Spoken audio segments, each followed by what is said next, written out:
Et salut, alors dans cette vidéo, on va parler de la corrélation linéaire. Alors qu'est-ce que c'est que la corrélation linéaire? Eh bien c'est tout simplement quand on a un nuage de points, donc j'ai repris l'exemple qu'on avait vu dans la vidéo précédente, eh ben on avait notre nuage de points, donc on avait l'âge des palmiers suivant leur taille, donc on a par exemple ce palmier-là, il fait à peu près 20 mètres, et il a pour âge à peu près 35 ans, etc., etc. Et donc on peut modéliser ce nuage de points par la droite qui est en pointillé ici, et on avait vu que la meilleure manière de modéliser tous ces points, c'était de tracer cette droite qui est en pointillé là, et donc c'était une droite linéaire. Alors une droite linéaire en quelque sorte, c'est une droite qui est toute droite, qui est pas courbée. Autrement dit, cette droite c'est une fonction affine. Alors l'équation d'une fonction affine c'est quoi? C'est y égale ax plus b, comme ceci. Alors ce qui est cool, c'est que dans la vidéo précédente on avait déjà parlé de y et de x, donc maintenant il ne nous manquera plus que de parler de a et b. C'est pour ça que j'ai mis ici qu'on va chercher a et b. Mais avant ça, j'aimerais bien qu'on explicite certaines conditions par rapport à la corrélation linéaire, donc ce sont ces deux conditions-là. Dans un premier temps, il faut au minimum 30 points, sinon si on a moins de 30 points, eh ben, c'est pas très représentatif. Donc là, j'ai pas ressorti l'énoncé, mais on a 36 points, donc on est au-dessus de 30 points, donc c'est cool.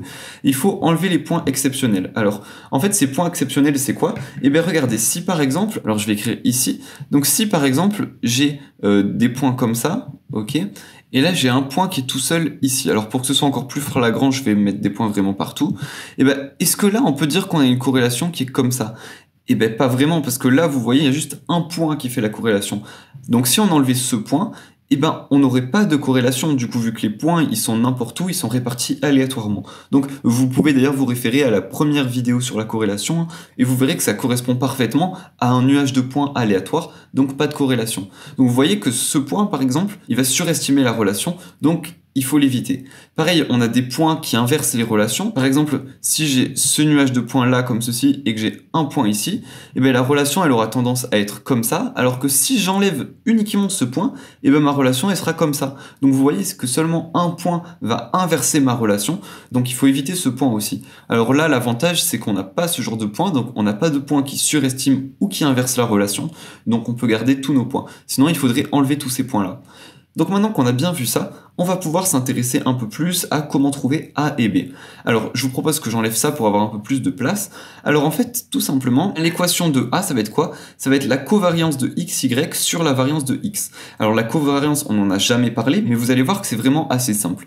Donc la covariance, c'est quoi? C'est 1 sur n total. Alors n total, c'est la taille de ma population. Par exemple, dans l'exemple qu'on avait, on avait 36 palmiers. Bah, en fait, il était là, l'énoncé. Donc, on avait 36 palmiers. Donc, n total vaudra 36. Multiplié par la somme de quoi? Donc, on prend la variable x. Donc, je vous remets les données ici, peut-être pour que ce soit plus compréhensible.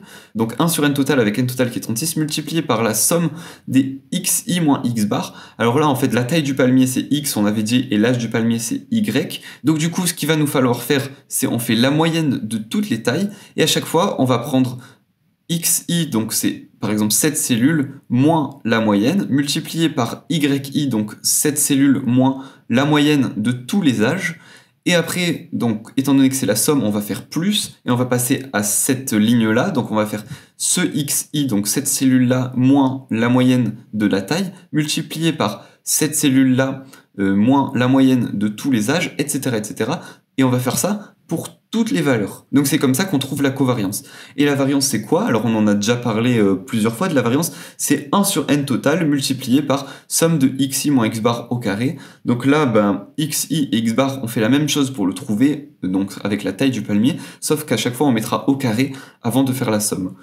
Voilà, donc la covariance sur la variance, globalement, ça nous donnerait, donc si je fais covariance sur variance, ça nous donnerait 1 sur n total, donc étant donné que là c'est la covariance que je vais multiplier par somme de xi moins x bar fois yi moins y bar, et étant donné que je dois diviser par la variance, donc je divise par 1 sur n total fois somme de xi moins x bar au carré. Donc vous voyez que là on a covariance sur variance, mais étant donné que au numérateur et au dénominateur, j'ai 1 sur n total et 1 sur n total, je vais pouvoir barrer ces valeurs, et finalement, il nous reste seulement ça.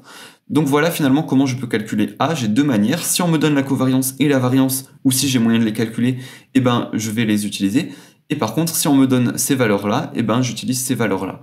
Donc là, justement, on me donne les sommes. Donc là, j'ai simplement qu'à finir mon calcul finalement en remplaçant chacune des valeurs par ce qu'on nous donne. Alors juste là, je vais écrire que ça, c'est A.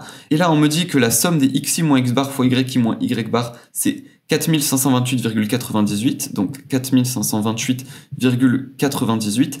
Et ensuite, on me dit que somme de xi moins x bar carré, c'est 1966,88, donc 1966,88, comme ceci.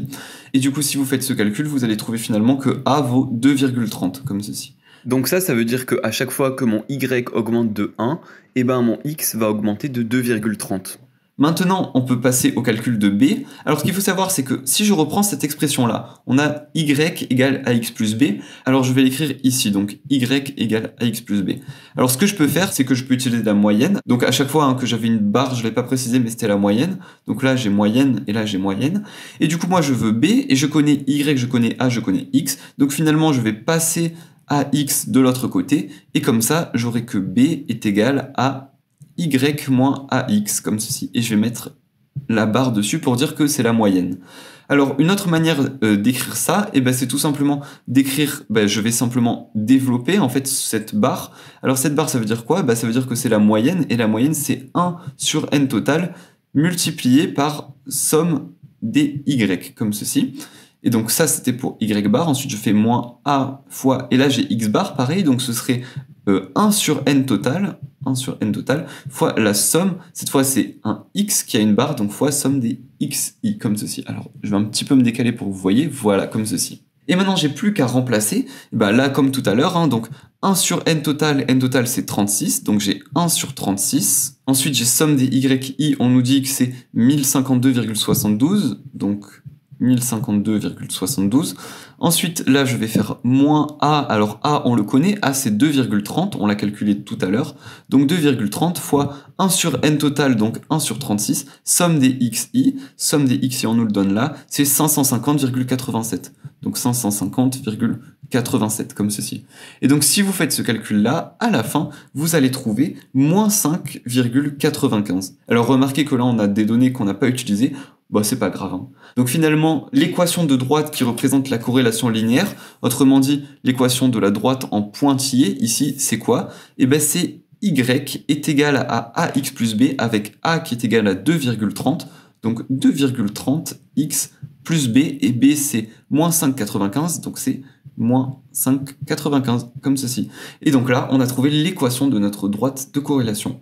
Donc autrement dit, l'équation de cette droite-là, l'équation de la droite en pointillé, on vient de la calculer, donc c'est 2,30x moins 5,95. Voilà. Donc maintenant, je vous propose qu'on se retrouve rapidement sur Excel pour voir comment trouver ce A et ce B bien plus rapidement.